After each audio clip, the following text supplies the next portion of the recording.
आज हम करेंगे रीजनिंग के महत्वपूर्ण प्रश्नों को हल।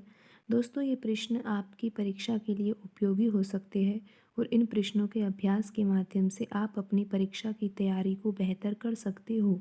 तो आइए दोस्तों, शुरू करते हैं हम क्वेश्चन नंबर 13 को। दोस्तों, आप इस प्रश्न को पढ़ सकते हो। इस प्रश्न में क्या लिखा हुआ है?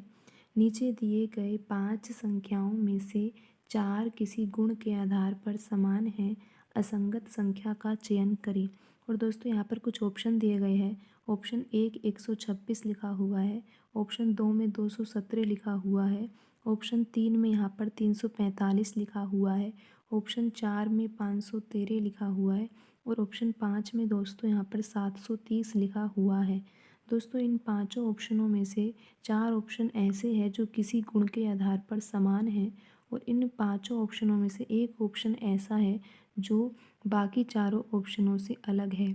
और दोस्तों, हमें यहाँ पर वही ऑप्शन पता लगाना है जो बाकी सभी ऑप्शनों से अलग है। तो दोस्तों, आइए देखते हैं कि इस प्रश्न को हम किस तरह से हल कर सकते हैं।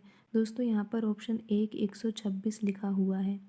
और दोस्तों, आपको पता होगा कि जब हम 5 का घन निकालते हैं, दोस्तों 5 का घन किस तरह से निकालते हैं? हमें 5 की घात 3 लिखनी होती है और फिर 5 को इस तरीके से 3 बार खोलना होता है। बीच में इनके गुणा का चिन्ह होता है और जब हम गुणा करते हैं इनका, 5 का गुणा 5 से करते हैं तो 25 आता है और 25 का गुणा जब 5 से करते हैं तो 125 आता है। और दोस्तों, आप यहाँ पर देख सकते हो कि जब हमने 5 का घन किया है तो हमें 125 प्राप्त हो रहा है।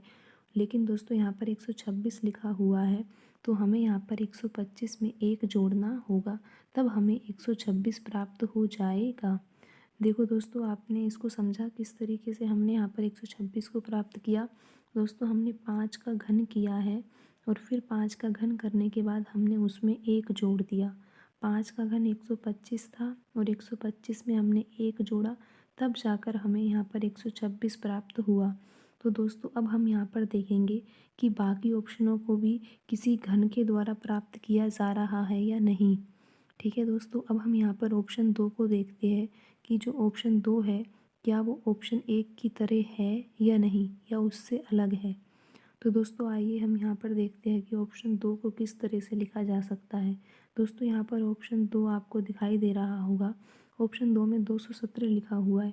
और दोस्तों, आपको पता होगा कि जब हम 6 का घन निकालते हैं तो 6 का घन दोस्तों क्या होता है? 6 को हमें इस प्रकार 3 बार खोलना होता है और 6 का घन दोस्तों 216 आता है। और आप देख सकते हो कि 217 को प्राप्त करने के लिए 216 में 1 जोड़ना होगा, तब जाकर 217 प्राप्त होगा। और दोस्तों, आपने यहाँ पर ऑप्शन 1 में भी देखा था, यहाँ पर हमने 5 का घन किया था और 1 जोड़ा, और 217 को प्राप्त करने के लिए हमने 6 का घन किया और उसमें 1 जोड़ा। दोस्तों, अब आप यहाँ पर देख सकते हो कि यहाँ पर ऑप्शन 1 और ऑप्शन 2 में समानता है। दोनों ही ऑप्शनों में घन करके उसमें 1 जोड़ रखा है। अब हम बाकी ऑप्शनों में देखते हैं कि क्या वो भी इसी प्रकार से लिखे हुए हैं या नहीं। दोस्तों, अब आप ऑप्शन 3 को देख सकते हो। ऑप्शन 3 में 345 लिखा हुआ है। और दोस्तों, आपको पता होगा कि 7 का घन क्या होता है। 7 के घन के लिए दोस्तों आपको 7 को इस प्रकार खोलना पड़ेगा और जब आप गुणा करोगे इनका तो आपको पता है दोस्तों 343 आता है। और दोस्तों, 343 से हमें अब 345 प्राप्त करना है। तो दोस्तों, आपको 343 में यहाँ पर 2 जोड़ना होगा, जब जाकर आपको 345 प्राप्त होगा। दोस्तों, अब आप यहाँ पर थोड़ा सा अंतर देख पा रहे होंगे कि आपने यहाँ पर 2 जोड़ा है और बाकी जो शुरू के दोनों ऑप्शन थे उसमें दोस्तों हमने 1 जोड़ा था। दोस्तों, यहाँ पर हमने 5 के घन में 1 जोड़ा था और 217 में हमने 6 के घन में 1 जोड़ा था। लेकिन दोस्तों, 345 में हमने 7 के घन में हमें 2 जोड़ना पड़ा। लेकिन दोस्तों, अभी हम बाकी ऑप्शनों को भी देख लेते हैं कि बाकी ऑप्शन किस आधार पर लिखे हुए हैं। दोस्तों, अब आप यहाँ पर देखोगे 513 जो है, आपको पता होगा दोस्तों 8 का घन क्या होता है।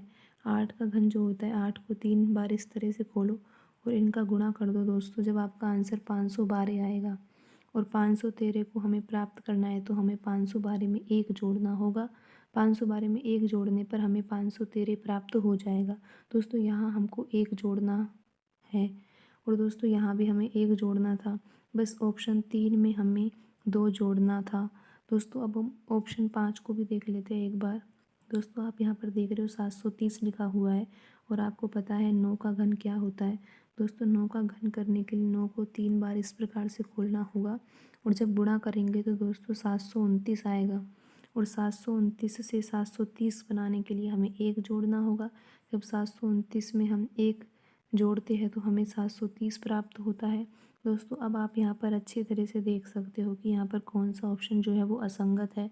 दोस्तों यहाँ पर ऑप्शन 3 जो है वो असंगत है, क्योंकि आपको यहाँ पर पता है कि 7 के घन में हमें यहाँ पर 2 जोड़ना पड़ रहा है। बाकी 126 में दोस्तों हमने क्या किया था, 5 के घन में 1 जोड़ा था। 217 में हमने 6 के घन में भी 1 ही जोड़ा था। 513 के लिए हमने 8 के घन में 1 जोड़ा है और 730 के लिए हमने 9 के घन में 1 जोड़ा है। तो दोस्तों आपको यहाँ पर पता लग गया होगा कि यहाँ पर कौन सा ऑप्शन असंगत है और क्यों है ऑप्शन 3 यहाँ पर सबसे अलग, क्योंकि यहाँ पर हमें 2 जोड़ना है और बाकी सभी में हमें 1 ही जोड़ना है। तो दोस्तों यहाँ पर जो ऑप्शन 3 है वो बिल्कुल सही आंसर है। दोस्तों आज की वीडियो में इतना ही। मिलते हैं अगली वीडियो में नए सवालों के साथ। धन्यवाद दोस्तों।